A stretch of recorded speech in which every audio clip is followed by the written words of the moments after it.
Round 1 of 6 here for the SCG Super IQ, hosted by Nerd Rage Gaming. I'm your host, Andrew Donnelly. With me, my co-host, Matt Hausler. Good morning.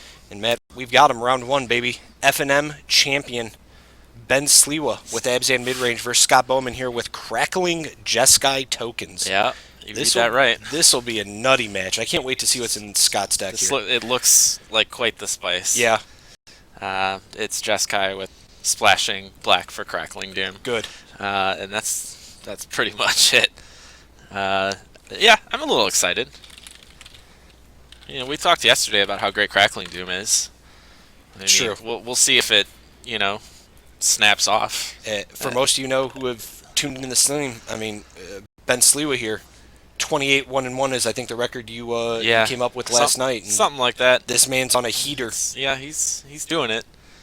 He's on the world stage here now, where it matters, so we'll see if he gets there. Both players going to keep Scott going to lead off here with the Nomad Outpost. He's got 3 of his 4 colors. That's a tricky play here. Good start. Ben with all his colors now.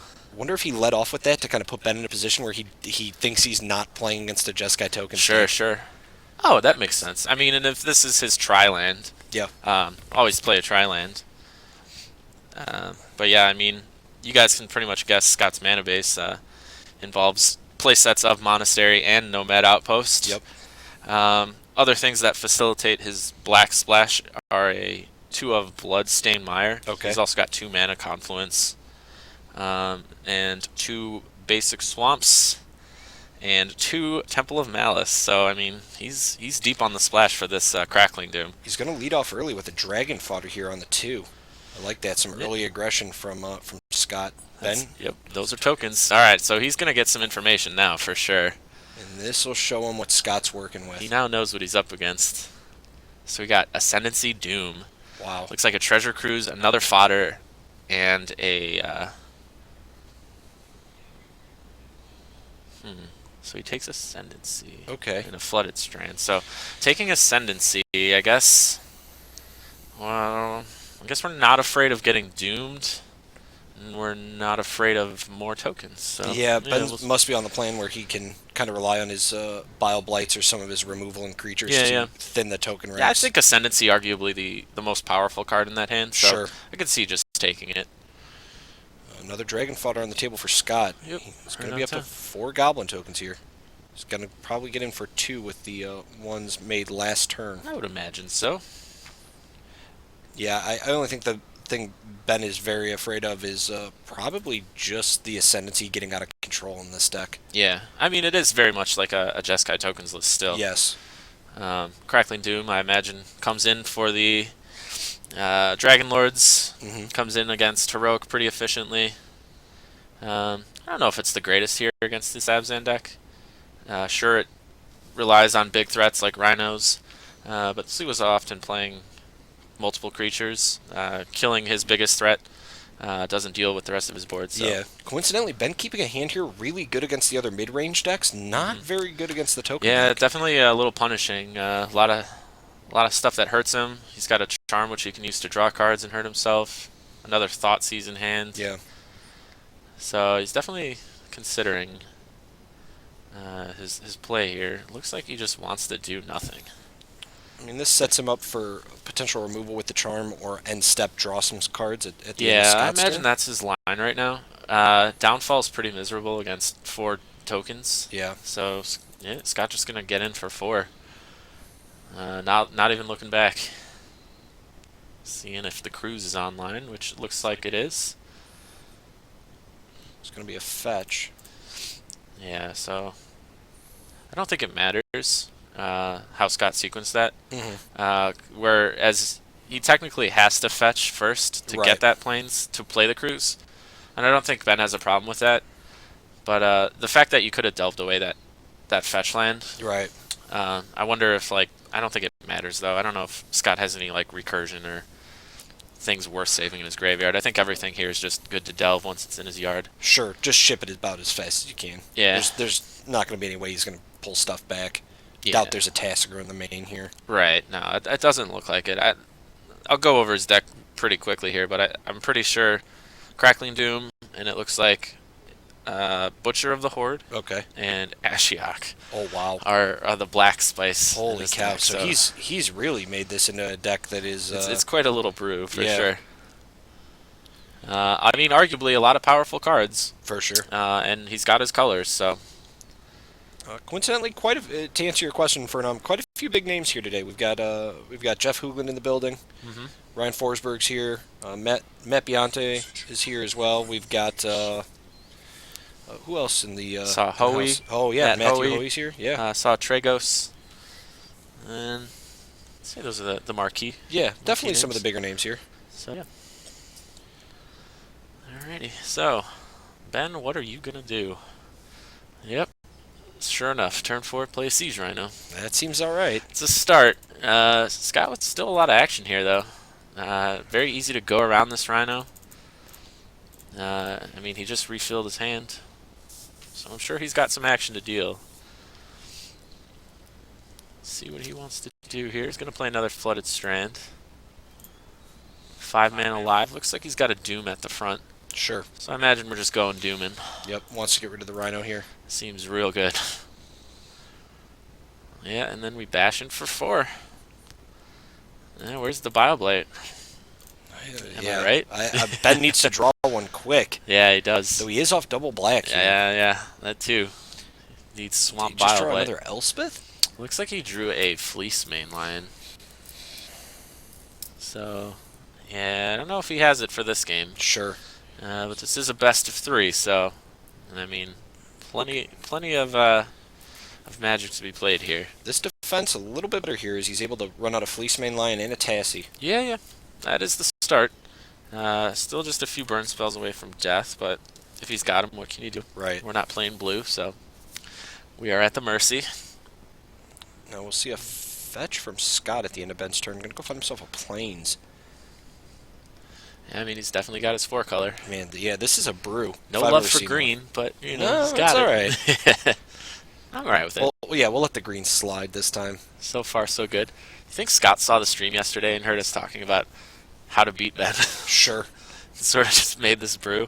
I don't see Daxos. So, No Daxos yet. No God, Daxos. if only. Is Yeah. it in the sideboard? Yeah, potentially. We'll get there. That'd be great. We'll let you know. But yeah, no, I mean, so far this deck definitely just seems to be taking advantage of Ben's lines in his opening hand. So for sure. Just going wide and essentially blanking Ben's premium spot removal. So, Right. I mean, Another Crackling Doom. yeah, the card is good. The card is gas. Does he have Crackling Doom and another additional treasure? I cruise? believe so. Oh, jeez. All right, so we're gonna. Yeah, he's going for it. I'm seeing something big. Okay, Butcher of the Horde. Sure. Yeah, that seems real good. So we can sack a token here, give this guy haste. Yup. And just crash on it. There he goes. Gonna tap his creatures, declare attackers here. And Ben's gonna have to block as well as he can. And you're dead. Yep. Yeah. That's it. No, yeah. I mean, he kept a punishing opening hand. For sure. I mean, that's off the table now. Games 2 and 3, Ben knows what he's up against. Right. He saw a lot of tokens. He saw the Ascendancy. And he knows we've got black for Crackling Doom and at least a Butcher of the Horde. So, I mean, this deck just seems like pretty mid-rangey at the same time. Yeah, I can't imagine Ben's really going to take that kind of sitting down either. He, like you said, he saw what he was playing against, and really, I don't even know now looking at it if the Ascendancy would have done Scott that great. Yeah. I mean, he really didn't have anything to fuel it later on. True. So maybe Ben's going to take that into consideration and kind of attack it from the token removal standpoint. Yeah, absolutely. Yeah. It seems crazy. All right, you want to hit up... you got Scott's list over there. I do. He took game 1, so why don't you roll over his Start it up. sideboard. All right, he's got 1 Aether Spouts, 2 Chandras, 1 Disdainful Stroke, 2 Elspeth, 2 End Hostilities, 2 Narset, 2 Negate, 1 Sarkin, Dragon Speaker, and 2 Valoris Stance. Interesting. So the sideboard here, bit. he really wants to move into like a control deck almost. Yeah, a lot of value in this A sideboard. lot of Planeswalkers. A lot of Planeswalkers. A lot of them I actually like, too, as well. Sure. I like the Chandras. Okay. I like the Elspeths. I like bringing in the one of Disdainful Stroke. I like Sarkin here. I like 2 Valoris Stance here. I mean, I think we kind of shift to just more of a control deck, Yeah, especially if we presented all those tokens and things like Butcher of the Horde. I think Ben's gonna kind of side to bring in something like Drown in Sorrows, token stuff, and if we can just stick Planeswalkers and have them do our work for us, sure. I think Scott again is just gonna take him out. I mean, he definitely has the potential there. Yeah, I mean, like I think you can take out like his ascendancy and a good deal of his token makers for like literally all his planeswalkers, some counter magic. Probably at that point he can bring in end hostilities too, and just totally lock out Ben. So yeah, I mean he's got some options here. A lot of good cards to bring in. Arguably, he might just make a few small tweaks, kind of just stay at home with his main deck. for sure. So we'll see what he got to do. All right, we'll take over Ben's sideboard right now. Lost game one against Scott, but has some things in his sideboard that are definitely pretty good. 3 End Hostilities, 3 Duress, 2 Nissa World Waker, 2 Erase, 2 Drown in Sorrow, 2 Self-Inflicted Wounds, and 1 Ugin the Spirit Dragon. Yep. Gotta imagine the Drown in Sorrows are coming in here. Yeah, I think so. It's too juicy. This isn't the stage where we start like second guessing and getting in our opponent's head and seeing how he's going to sideboard. We saw a bunch of tokens. We bring in Drown in Sorrows. It's pretty much that easy. Yeah, I don't know if you do much else. Yeah, with that. Maybe I'd look at 1 or 2 End Hostilities. Yeah. And if I'm really worried, I could probably think about the Erases. But Drown in Sorrow, probably the very highest thing that we're going to be looking for here, just to remove that token threat. Agreed. I mean, yeah, this deck is very rogue. It's very hard to kind of figure out how you're supposed to sideboard. So we'll definitely see what he wants to do.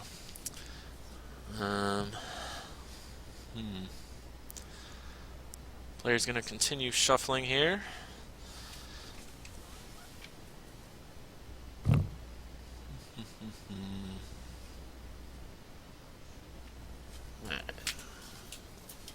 Bear with us, guys.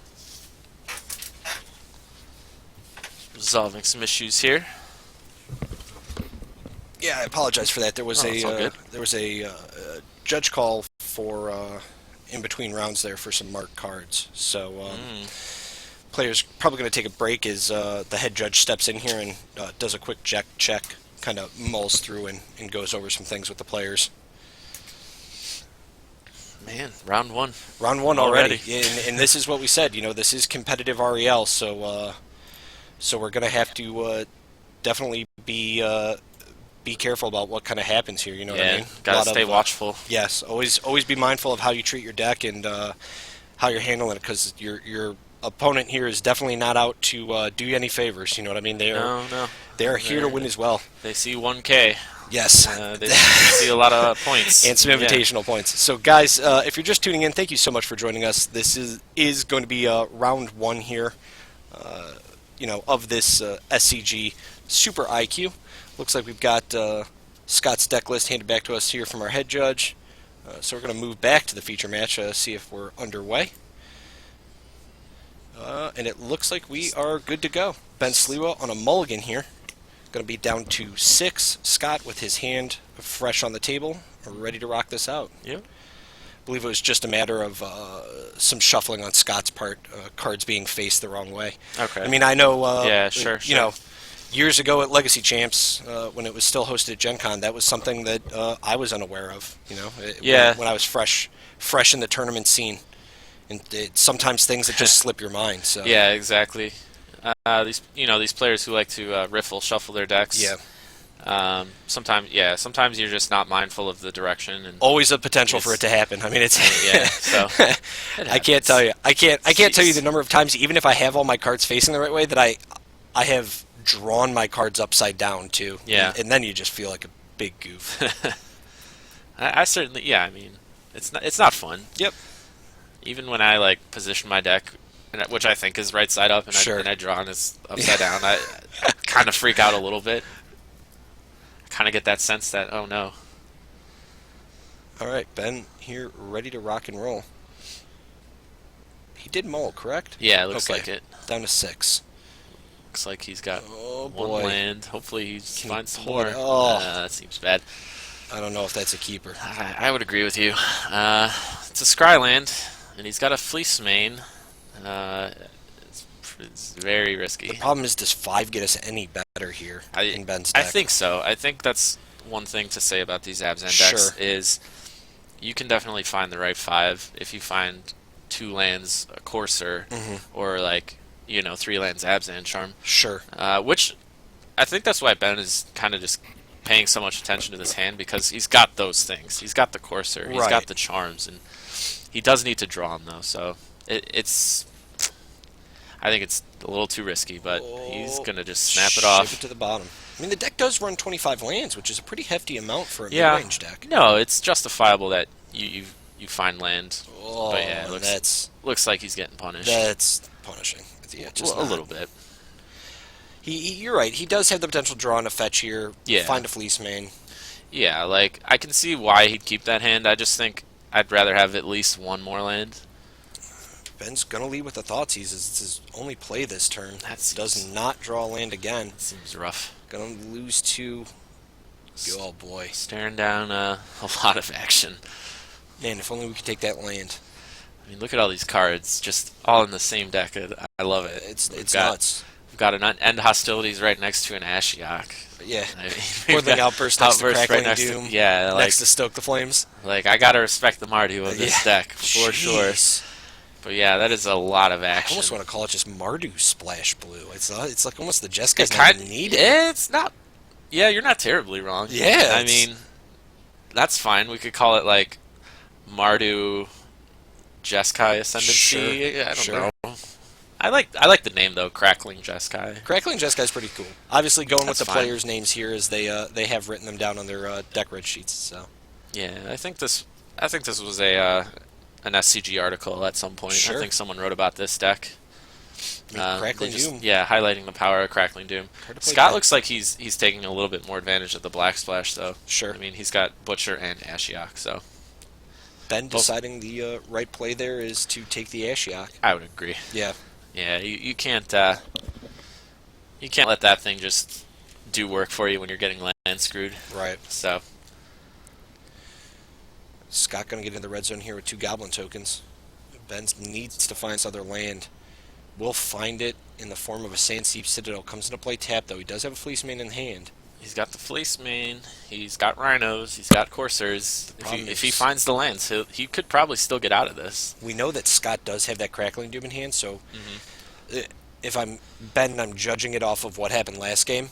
I'm almost positive that Scott will fire this thing off as soon as we play a creature. Yeah. And that's fine. Let him do Mark Courser. We'll let Rhino kind of stabilize for us. Sure. Yeah, I agree. Again, a risky keep for Ben. Right. He's definitely kind of dealing with it. And now Hordling Outburst on the table for Scott. That'll make 5 Goblins. Dang. I wonder if Ben has a mini Wrath. Nope. Draws a pretty bad looking Hero's Downfall. Yeah, just not good. Which is even worse at this stage. Virulent Plague. Definitely a card that he, Ben has the potential to play in the sideboard, just does not have it. We saw him bring in the double Drown in Sorrow he has in the side. Have to imagine he'd bring in his own End Hostilities, and there's the Crackling Doom snapped off almost immediately by Scott. Yeah, you called it. And to his credit, I don't think it's a bad play for him. His opponent's struggling. Not at all. There's blood in the water. Just snap him off and get in. And there's the Bile Blight he's been looking for. Well, that's timely. Yes, it is. That'll help a little bit. One time off the top. I guess if we're not drawing lands, I guess Bile Blight's not the worst consolation prize. But yeah, it was. Team Darkwater mentions that he did keep a 1-lander in his hand. For Ben, and it was a super risky play. Oh, very risky. I mean, I think if he had 2 lands, I'd keep it because he had Courser, Abzan Charm. Sure. But yeah, I think 1 land's just way too greedy. Ben going to be down to 3 here. Real low life totals. Finds the Heath, but he can't snap off the Abzan Charm now to crack it. So he's definitely paying for it. Has to go down to 2 here. Going to find a land, potentially run out this Courser. Yeah. But it's just not. I don't even know if it's there. Does Scott have the burn in here? Well, yeah, he's just dead. I know Scott fired off a Stoke. He did. Um, Don't know if he has another one in so I hand. think he's got. Oh yeah. So yeah, from his initial hand, yeah, I think he's fired off all his burn. Yeah. But he's drawn a few since then. So Right. I'm. Oh, yeah. Scott's got a lightning strike in hand. He's just going to untap, kill Ben. Yeah. I mean, that's essentially it. But if you're betting here, run out the courser. Right. See what happens. Man, bad breaks for Ben. Yeah. Round 1 here. Yeah. I mean, don't keep one-landers. Yeah, very true. Lesson learned. Guys, he's finally paying for it with mulligans and Crackling Doom, which is super good against him apparently. I mean, it's super good. We talk time and time again about how good that card is. Yeah, and it is right now in standard. Crackling Doom is a great card. You don't have to tell me, man. Right. I'm on board. Guys, I think this will be the end of it here with the second Stoke. And there you go. Ben's going to let the game pass. That'll be 2-0 for Mr. Scott Bowman here. Yeah, Picking up the early win. Rogue deck takes Sliwa. it. Yeah. Yep. That's what happens. Those tokens go real wide against the Abzan decks, that's for sure. Yeah, I don't think Ben's deck is really facilitated for this kind of matchup. Sure. I mean, definitely not a deck you see every day. Even just Jeskai tokens without, Crackling Dooms and Ashioks. Right.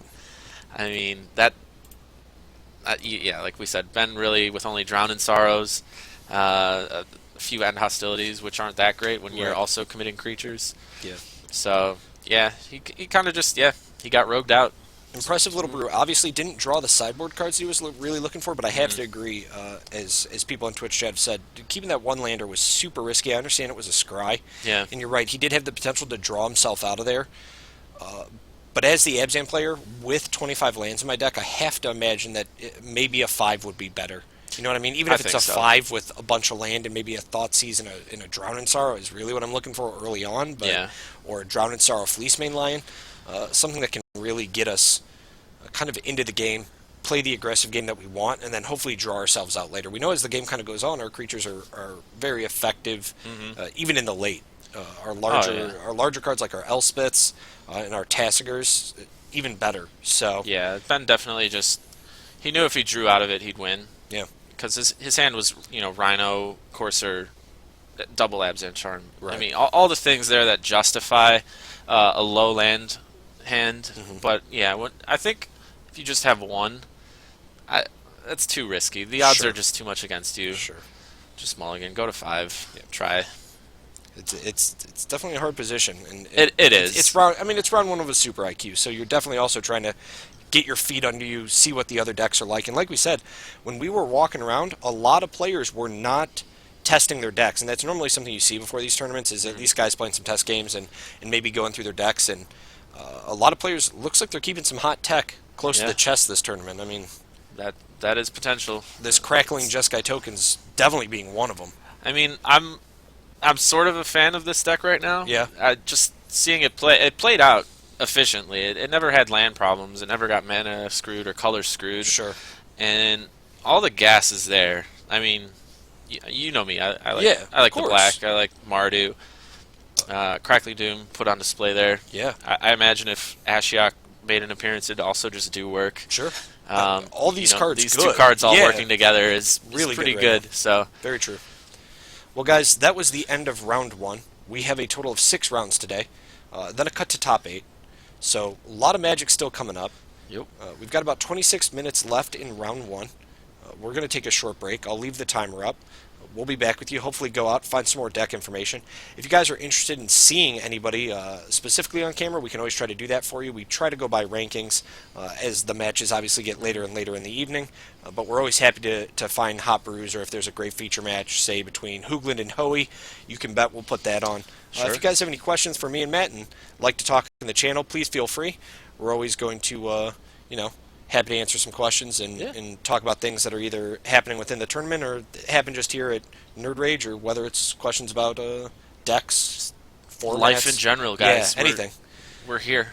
This will be standard today. This is a standard Super IQ hosted by Nerd Rage Gaming. So definitely you'll get to see a lot of your favorite standard decks, as we saw the Abzan Midrange deck versus a fairly interesting Crackling Jeskai tokens list. Very powerful. I like it. Definitely. I'd like to see some interesting brews coming in here too. Yeah. From a lot of the different players. Now's the time. I can't imagine. The only deck that I could feel is probably not going to be that well represented. Maybe Heroic. I think might take a little back seat today. But nothing should be too crazy. So guys, we're going to take a quick break here, and we'll be back with you. We got about 25 minutes left of the round, so stay tuned.